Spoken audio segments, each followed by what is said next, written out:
The shoes on the porch. In a busy town where the streets bustled with cars and market sounds, lived a young man named Malik.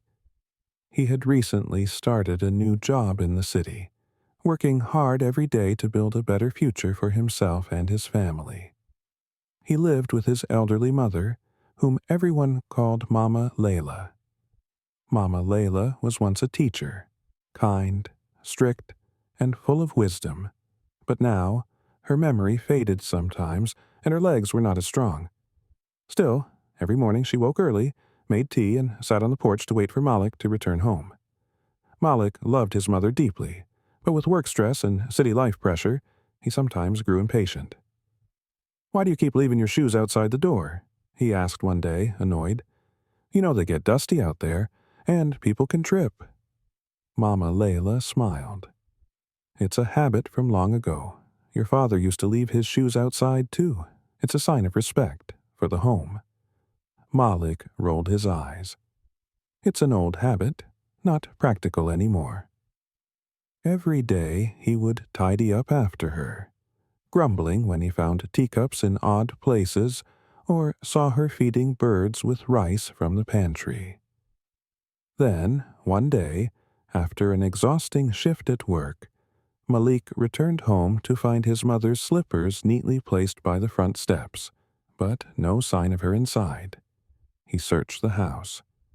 No answer. He rushed to the neighbors. Nothing. Finally, someone mentioned seeing her walk slowly toward the park that morning. Malik's heart pounded. He ran, calling her name. He found her sitting on a bench, feeding breadcrumbs to pigeons, humming an old lullaby. "Mama," he cried, "I've been worried sick. Why did you leave without telling me?" Mama Layla looked up gently.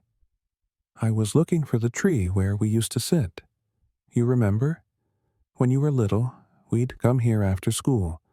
You always said, 'Mama, don't ever grow old.'" Malik sat down beside her. For the first time in months, he noticed how small her hands had become, how slow her breathing was, how patient her eyes still looked, even when forgotten.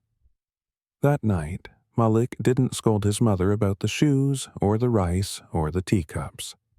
Instead, he made her favorite soup, combed her hair, and sat at her feet as she told him stories from long ago. The next morning, when the neighbors passed by the house, they saw something new. Mama Layla's shoes and Malik's shoes, side by side on the porch. Enjoyed this story? Subscribe for more.